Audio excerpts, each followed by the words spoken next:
शिक्षा आयोग 1964-66, विश्वविद्यालय शिक्षा आयोग और माध्यमिक शिक्षा आयोग अभी हम पढ़ चुके हैं। इन दो आयोगों ने मुख्य रूप से शिक्षा की विशेष अवस्था पर ध्यान दिया, जिसके लिए उन्हें स्थापित किया गया था। इसके बाद जब इन दो आयोगों की सिफारिशों को लागू करने के लिए कदम उठाए गए, तो शैक्षिक पुनर्निर्माण की दिशा में भारत सरकार द्वारा प्रथम बड़ा प्रयास प्रोफेसर D.S. कोठारी की अध्यक्षता में हुआ। D.S. कोठारी की अध्यक्षता में हुआ ये, यानी शिक्षा आयोग के जो अध्यक्ष थे वो कौन थे? D.S. कोठारी थे। शिक्षा आयोग 1964-66 का गठन हुआ। गठन का समय है 1964-66। नेक्स्ट देखते हैं। तो ये किसके लिए था? इसका पुनर्निर्माण, शिक्षा का पुनर्निर्माण उद्देश्य था। शिक्षा के विकास के लिए सामान्य सिद्धांतों और नीतियों पर सरकार को सलाह देने के लिए आदेश दिया गया था इस आयोग के माध्यम से। अब देखते हैं इसकी जो रिपोर्ट है वो किस पर केंद्रित थी, यानी जो ये शिक्षा आयोग था, कोठारी आयोग, इन्होंने जब अपनी रिपोर्ट जमा करी तो वो रिपोर्ट किस पर केंद्रित थी? राष्ट्र की आवश्यकता और आकांक्षाओं के लिए शिक्षा से संबंधित उद्देश्य के साथ शिक्षा प्रणाली में आंतरिक परिवर्तन। देखिए तीनों ही शिक्षा से संबंधित हैं। पहला है कि जो है शिक्षा प्रणाली की आंतरिक व्यवस्था में परिवर्तन। दूसरा है शिक्षा में गुणात्मक सुधार। रिपोर्ट ये केंद्रित थी। शिक्षा में गुणात्मक सुधार पर रिपोर्ट केंद्रित थी। शिक्षा में शैक्षिक अवसर की समानता पर ये रिपोर्ट केंद्रित थी। तो ये इस तरह से तीन केंद्र बिंदु आते हैं हमारे सामने, जिस पर कि ये रिपोर्ट केंद्रित थी। नेक्स्ट चलते हैं। शिक्षा आयोग की प्रमुख संस्तुतियाँ, यानी कि इसकी रिकमेंडेशन क्या थी? पहले ही वाक्य में आयोग ने माना, भारत का भाग्य अब अपनी कक्षाओं में आकार ले रहा है। उद्देश्यों की सिफारिश की। कौन कौन से उद्देश्य थे? उत्पादकता में वृद्धि। उत्पादकता में वृद्धि होनी चाहिए। नंबर 1, सामाजिक और राष्ट्रीय एकीकरण की दिशा में प्रयास होना चाहिए। शिक्षा और आधुनिकीकरण को बढ़ावा देना, यानी शिक्षा को आधुनिकीकरण के साथ जोड़ना। सामाजिक, नैतिक और आध्यात्मिक, ये हमारा हो जाएगा थर्ड पॉइंट। और ये सामाजिक, नैतिक और आध्यात्मिक मूल्यों को विकास करना। आयोग को पूरी तरह से भारतीय शिक्षा प्रणाली के हर पहलू की जांच की और शिक्षा को राष्ट्रीय विकास का साधन बनाने के लिए महत्वपूर्ण सुझाव दिए। तो एक लाइन में अगर हम कहना चाहें तो कह सकते हैं कि शिक्षा को राष्ट्रीय विकास का साधन बनाने के लिए महत्वपूर्ण सुझाव दिए गए। राष्ट्रीय विकास का साधन। नेक्स्ट है दूसरा, शिक्षा को उत्पादकता से जोड़ने के लिए। देखिए अभी हमने ऊपर किया था कि कौन कौन से उद्देश्यों की सिफारिश की थी, तो पहला ही हमारा उद्देश्य था उत्पादकता में वृद्धि। ये रहा। अब इन्होंने क्या कहा है? शिक्षा को उत्पादकता से जोड़ने के लिए आयोग द्वारा कुछ उपायों की सिफारिश की गई, जैसे कि कार्य अनुभव की शुरुआत, माध्यमिक शिक्षा का व्यवसायीकरण, यानी कि माध्यमिक स्तर पर ही कुछ ऐसे कोर्सेज लाए जाएं जिससे कि बच्चे जो है रोजगार की तरफ उन्मुख हों। नेक्स्ट है विश्वविद्यालय स्तर पर कृषि और विज्ञान तथा प्रौद्योगिकी पर बल। तो ये कुछ हम कह सकते हैं। नंबर 1 इसको दे सकते हैं, 2 इसको दे सकते हैं और 3 इसको दे सकते हैं। तो ये 3 जो प्रयास हैं वो किससे जोड़े जा रहे हैं? उत्पादकता को बढ़ाने के लिए। ठीक है, नेक्स्ट पॉइंट देखते हैं।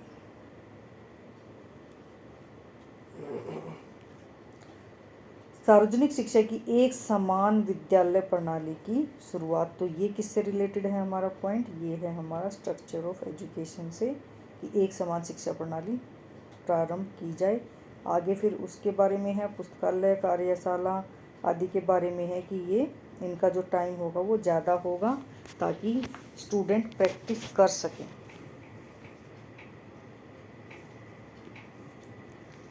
नेक्स्ट है माध्यमिक विद्यालयों और उच्च शिक्षा संस्थानों में पुस्तक बैंकों का कार्यक्रम शुरू किया जाए ताकि बच्चे ज़्यादा से ज़्यादा किताबें पढ़ सकें और उनमें रीडिंग एबिलिटी को बढ़ावा दिया जाए। नेक्स्ट है प्रतिभाशाली छात्रों के लिए, देखिए कक्षा में जो है हर तरह के छात्र होते हैं। कुछ जो छात्र होते हैं वो ऐसे होते हैं जो जल्दी सीख जाते हैं और कुछ छात्र ऐसे होते हैं जो थोड़ा सा देर में सीखते हैं। तो ये जो पॉइंट है ये उन छात्रों के लिए है जो प्रतिभाशाली छात्र हैं, जो जल्दी से सीख जाते हैं। तो इनके लिए जो है विशेष रूप से क्या कहा गया था इस आयोग में कि प्रतिभावान बच्चों के लिए संवर्धन कार्यक्रम बनाए जाने चाहिए ताकि उन्हें अपने अध्ययन से अधिक चुनौतीपूर्ण और अधिक संतोषजनक सीखने के अनुभव मिल सके। और ये जो कार्यक्रम है ये 5 या 6 में शुरू हो सकते हैं कक्षा। जिन छात्रों के पास घर पर अध्ययन करने की सुविधाएं नहीं हैं उनके लिए अध्ययन केंद्रों की स्थापना करना।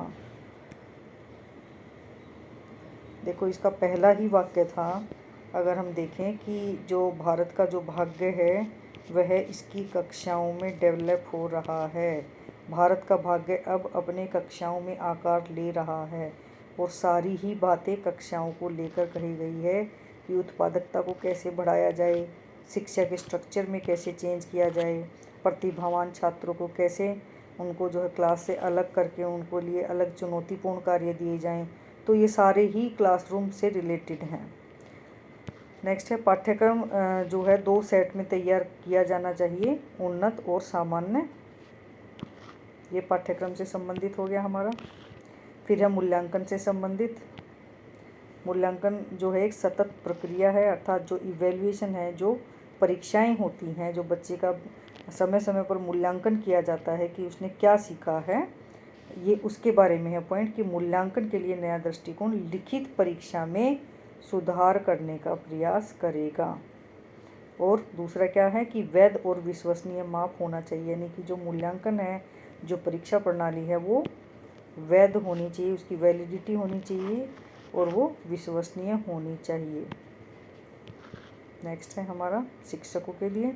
ये देखिए ये टीचर्स के लिए आ गया कि उनका जो है न्यूनतम वेतनमान होना चाहिए, देना चाहिए, उच्चतर वेतन अपनाना चाहिए और जो है उसके अनुरूप ही वेतन होना चाहिए, स्थानीय स्थितियों के अनुरूप ही वेतन होना चाहिए। और प्राथमिक माध्यमिक विश्वविद्यालय के शिक्षकों का न्यूनतम वेतन 1:2:3 के अनुपात में होना चाहिए। नेक्स्ट है कि नेक्स्ट भी देखिए ये टीचर्स के लिए ही है। तो टीचर्स का हमारा ये एक पॉइंट यहाँ पर हो गया था और टीचर्स का दूसरा पॉइंट यहाँ पर हो गया कि इनकी जो है आयु जो है 60 वर्ष है सेवानिवृत्ति की और इनको जो है 5 साल का एक्सटेंशन पीरियड, विस्तार मतलब एक्सटेंशन भी मिल सकती है। नेक्स्ट है भारतीय शिक्षा सेवा की स्थापना और इसका उद्देश्य होगा शिक्षा की प्रगति में सहायता देना। नेक्स्ट है निम्न प्राथमिक स्तर पर केवल एक भाषा, ये लैंग्वेज से संबंधी है कि प्राथमिक स्तर पर कितनी भाषा होनी चाहिए, एक भाषा होनी चाहिए। उच्च प्राथमिक स्तर पर 2 भाषाओं का मिश्रण होना चाहिए और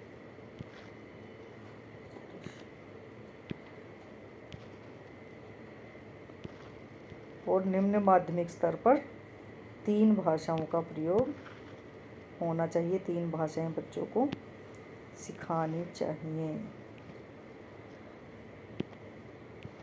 3 भाषाएं। ठीक है, नेक्स्ट देखते हैं।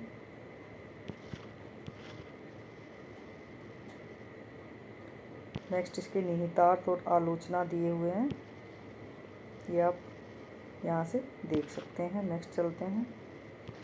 ये कंक्लूजन के रूप में लिख सकते हैं आप कि सिफारिशें जो हैं जो लागू की गई थी वो इस प्रकार थी, ये कंक्लूजन में आप दे सकते हैं।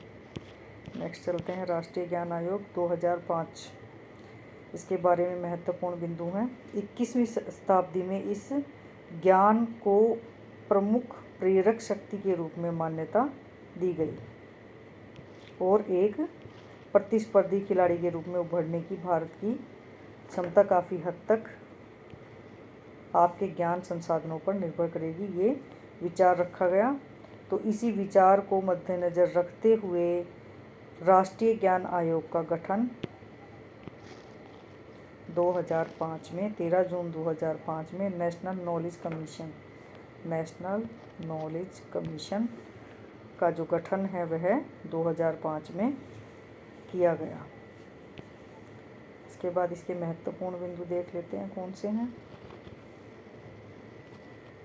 तो इसका राष्ट्रीय ज्ञान आयोग था जो 2005 में गठन हुआ था। इसका जो फोकस था ज्ञान का प्रसार और बेहतर ज्ञान सेवाएं आयोग की मुख्य चिंताएं थी, यानी कि ज्ञान का प्रसार करना और बेहतर ज्ञान सेवाएं देना, ये इसका फोकस पॉइंट था। आगे है संस्थागत ढांचे को विकसित करने के लिए स्थापित किया गया था। उपर्युक्त के दृष्टिकोण से, यानी कि ज्ञान के प्रसार करना है और बेहतर ज्ञान सेवाएं देना, इन दोनों ही दृष्टिकोण से राष्ट्रीय ज्ञान आयोग को उपयुक्त संस्थागत ढांचे को विकसित करने के लिए स्थापित किया गया था। यानी कि जो है इनको ज्ञान का प्रसार कैसे किया जाए और सेवाएं कैसे दी जाएं, ये एक संस्थागत ढांचा बनाने के लिए इसका विकास किया गया था। तो इस तरह से ये इसका एम हम लिख सकते हैं। नेक्स्ट है शिक्षा प्रणाली को मजबूत करना, घरेलू अनुसंधान और नवाचार को बढ़ावा देना, स्वास्थ्य, कृषि आदि अनुप्रयोग की सुविधा प्रदान करना। आगे देखते हैं।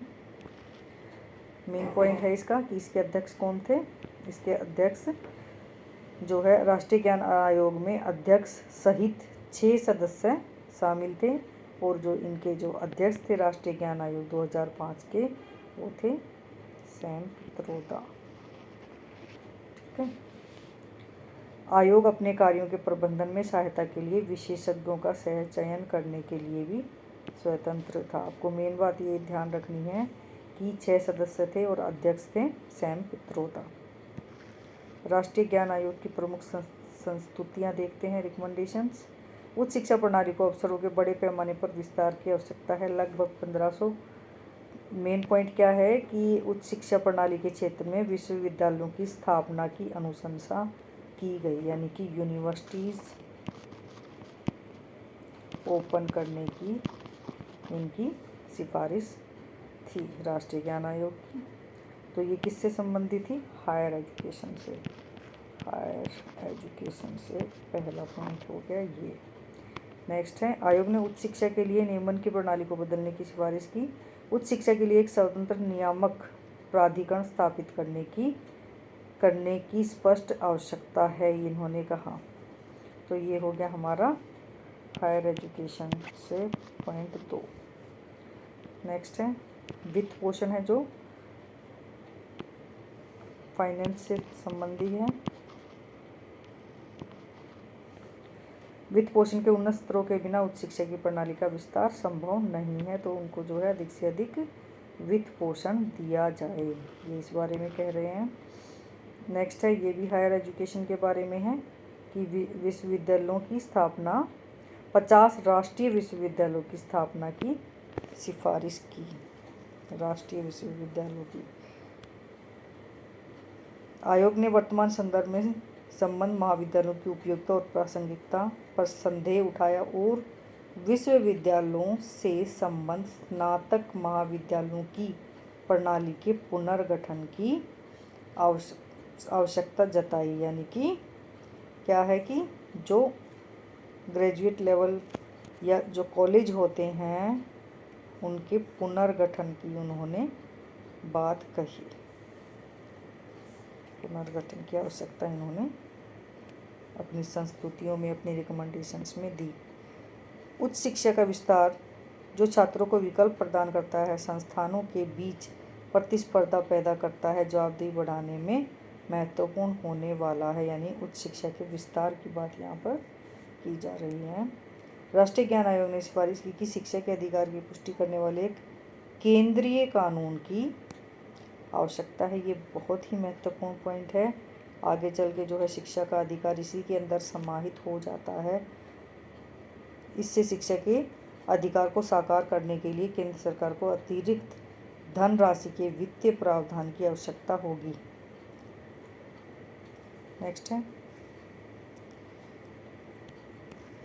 राष्ट्रीय ज्ञान आयोग ने सिफारिश की भाषा के रूप में, ये देखिए ये सबसे महत्वपूर्ण पॉइंट हो सकता है कि अंग्रेजी की जो शिक्षा है वो बच्चे को पहली भाषा के साथ यानी कक्षा फर्स्ट से ही स्टार्ट कर दी जाएगी। राष्ट्रीय ज्ञान आयोग 2005 ने अपनी रिकमेंडेशंस में कहा था। नेक्स्ट है राष्ट्रीय अनुवाद मिशन की स्थापना, यानी अनुवाद का विकास किया जाए। और इन्होंने संस्तुति क्या की, राष्ट्रीय अनुवाद मिशन की स्थापना की जाए ताकि अनुवाद के कार्य को बढ़ावा दें और अन्य क्षेत्रों से या अन्य जो ज्ञान विज्ञान के क्षेत्र हैं दूसरे फॉरेन कंट्री के, उनके ज्ञान विज्ञान को अपनी भाषा में अनुदित किया जाए और जो है सूचनाओं का भंडार स्थापित हो, सूचनाएं फैले ज़्यादा से ज़्यादा। राष्ट्रीय ज्ञान आयोग ने गीगाबाइट क्षमता वाले इलेक्ट्रॉनिक डिजिटल ब्रॉडबैंड नेटवर्क के माध्यम से उच्च अंतर्राष्ट्रीय ज्ञान नेटवर्क की स्थापना के लिए सिफारिश की। तो इसका मेन पॉइंट आप ये लिख सकते हैं कि उच्च अंतर्राष्ट्रीय ज्ञान नेटवर्क की स्थापना की सिफारिश ये कर सकते हैं। नेक्स्ट है राष्ट्रीय ज्ञान आयोग के कुछ प्रमुख क्षेत्रों, ये प्रमुख क्षेत्र दे रखे हैं। आदि पर राष्ट्रीय वेब आधारित पोर्टलों के निर्माण का प्रस्ताव इन्होंने किया। वेब आधारित पोर्टल। नेक्स्ट है निजी और सार्वजनिक दोनों क्षेत्रों में स्वास्थ्य देखभाल प्रतिष्ठानों को जोड़ने के लिए वेब आधारित नेटवर्क विकसित करने की सिफारिश इन्होंने की। बाकी जो अन्य सुझाव हैं वो इस प्रकार से दिए हुए हैं, आप पढ़ सकते हैं। नेक्स्ट देखते हैं राष्ट्रीय ज्ञान आयोग का महत्वपूर्ण मूल्यांकन। तो ये मूल्यांकन में क्या आएगा कि वो कहाँ तक सफल हुआ है, जो सुझाव रखे गए थे, जो रिकमेंडेशन थी वो हमारी कहाँ तक हमने अचीव की हैं। ये देखिए NML राष्ट्रीय पुस्तकालय मिशन की स्थापना का प्रस्ताव रखा गया नंबर 1। फिर है नंबर 2 राष्ट्रीय अनुवाद मिशन की स्थापना की गई। जैसा कि हमने ऊपर पढ़ा था कि अनुवाद कार्य को इन्होंने बढ़ावा दिया और अंग्रेजी को जो है इन्होंने कक्षा पहली से ही लगाने की सिफारिश की थी। तो 25 राज्यों में अंग्रेजी की शिक्षा कक्षा 1 से ही शुरू हो गई थी। बच्चों को निःशुल्क, अभी ऊपर हमने जब बात की थी कि एक शिक्षा के अधिकार या कानून की आवश्यकता होगी, तो उसके तहत जो है बच्चों को निःशुल्क और अनिवार्य शिक्षा का अधिकार अधिनियम 2009 ये लागू किया गया था। ये इसमें काफ़ी महत्वपूर्ण है। नेक्स्ट है राष्ट्रीय कौशल विकास के तहत जुलाई 2008 में 3 स्तरीय संरचना का गठन किया गया। क्षमता का विस्तार करने के लिए, उच्च शिक्षा की गुणवत्ता में सुधार करने के लिए सरकार ने नए केंद्रीय विद्यालयों की स्थापना की। तो इस तरह से ये मूल्यांकन में हम 6 पॉइंट लिख सकते हैं। नेक्स्ट है भारतीय शिक्षा आयोग की अद्वितीय विशेषताएं क्या थी, ऊपर से देख सकते हैं आप। राष्ट्रीय ज्ञान आयोग 2005 के प्रमुख उद्देश्य, यहाँ पर कुछ उद्देश्य लिखे हैं, जैसे यूनिवर्सिटीज ओपन करने का था राष्ट्रीय स्तर पर। इंग्लिश जो है फर्स्ट लैंग्वेज, इंग्लिश जो है पहली कक्षा से ही स्टार्ट होनी चाहिए। शिक्षा को जो है एक अधिकार के रूप में स्थापित किया जाए। अनुवाद कार्य को बढ़ावा दिया जाए और नेशनल वेब बेस्ड नेटवर्क बनाया जाए। तो ये हो गया हमारा राष्ट्रीय ज्ञान आयोग। तो इस यूनिट के सारांश में क्या है हमने पढ़ा इस यूनिट में कि विश्वविद्यालय आयोग की स्थापना 1948-49 में होती है। माध्यमिक शिक्षा आयोग की 1952। देखिए नंबर 1 विश्वविद्यालय शिक्षा आयोग, नंबर 2 माध्यमिक शिक्षा आयोग, नंबर 3 कोठारी कमीशन 64-66 और नंबर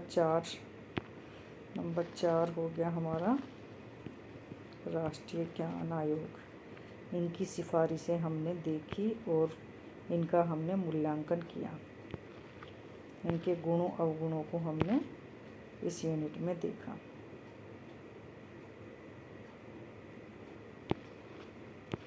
ये इसका अभ्यास कार्य दिया हुआ है।